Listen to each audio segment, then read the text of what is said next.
Compositions पढ़नी हैं, वो सब जो नए लोग हैं वो आज की शाम इंजॉय करेंगे और अच्छा लगेगा उन्हें। मुखातिब का यही कॉन्सेप्ट है और इसीलिए ये ग्रुप स्टार्ट किया गया था।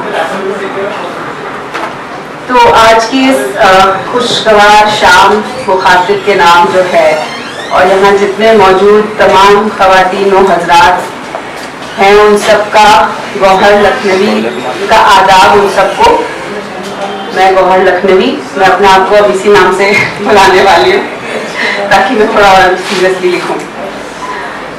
आज की महफिल का आगाज़ हम हिंदुस्तान के अजीम शायर शख्सियत फिराक गोरखपुरी साहब, जिनका पूरा नाम है प्रोफेसर रघुपति सहाय फिराक गोरखपुरी, उनकी बातें करके हम आज की शाम शुरू करेंगे। एक शेर अर्ज करती हूँ। आने वाली नस्लें तुम पर रश्क करेंगी हम हसरो, आने वाली नस्लें तुम पर रश्क करेंगी हम हसरो, जब ये ख्याल आएगा उनको तुमने फिराक को देखा। कुछ हसन अस्करी साहब जो उनके शागिर्द हुआ करते थे, उन्होंने एक बात कही थी कि कुछ लोग अपनी शायरी से आगे बढ़ जाते हैं, कुछ शायर अपनी शायरी से भी आगे बढ़ जाते हैं। तो उनकी शायरी बेशक बहुत बड़ी थी, बहुत अजीम, आज भी बहुत बड़ा नाम है, लेकिन उनकी शख्सियत उससे भी ज़्यादा बड़ी थी। उनकी पूरी शख्सियत का इजहार उनकी गज़लों में और उनकी तहरीरों में कैद नहीं हो पाया। इतने अच्छे और इतने अजीम शख्स थे वो। इलाहाबाद यूनिवर्सिटी में वो इंग्लिश के प्रोफेसर थे।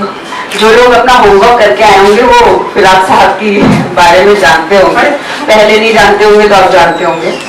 वो इंग्लिश के प्रोफेसर थे इलाहाबाद यूनिवर्सिटी में और उर्दू अदब का बहुत बड़ा नाम।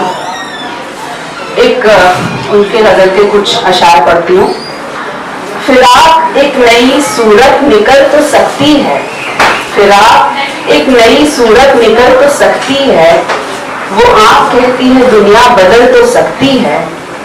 करे हैं कोस बहुत मंजिलों मोहब्बत के, करे हैं कोस बहुत मंजिलें मोहब्बत के, मिले ना छाँव मगर धूप ढल तो सकती है।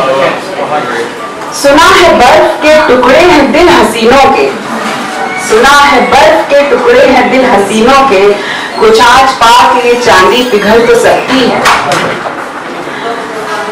ये उदास उदास बुझी बुझी कोई जिंदगी है फिराक की।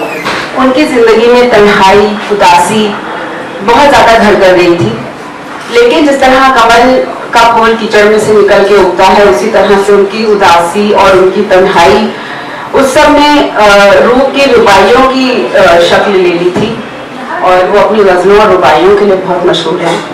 वो वाहिद उर्दू के ऐसे शायर, ऐसी शख्सियत थे जिन्हें ज्ञानपीठ इनाम दिया गया और उनके मरने के बाद सरकारी इजाज़त के साथ उनका जनाजा उठाया गया।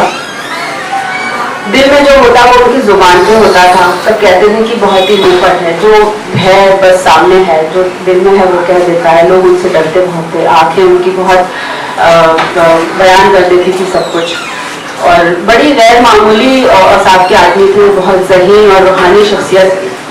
कांग्रेस के अंदर सेक्रेटरी रह चुके थे।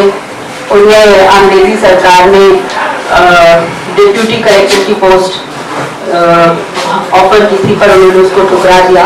नेहरू जी के साथ बहुत रहते थे, उनका आना जाना था, गांधी जी की आइडियोलॉजी पे चलते थे।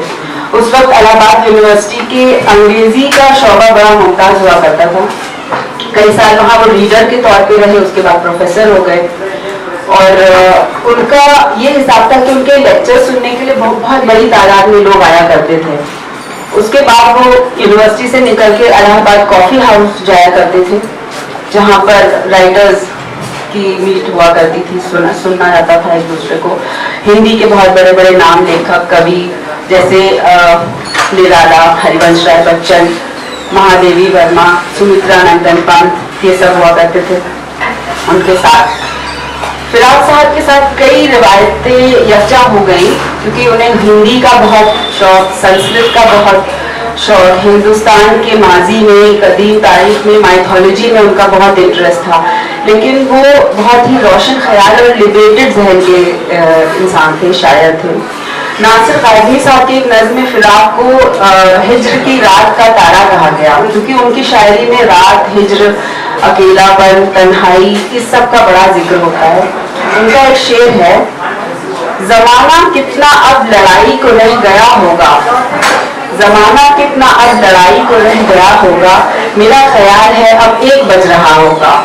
रात भर जगते थे, उनकी रातें सोने के लिए नहीं होती थी, जगने के लिए होती थी। एक शेर और, कभी पिछली रात को देख ले किसी सांस लेते चिराग को, कभी पिछली रात को देख ले किसी सांस लेते चिराग को, कि गजल हुई तो शऊर में कहीं खस्तगी है कहीं थकन। बहुत अच्छा लिखते थे साहब। अब मनीषा जी हमारे साथ हैं, जिन्होंने इश्क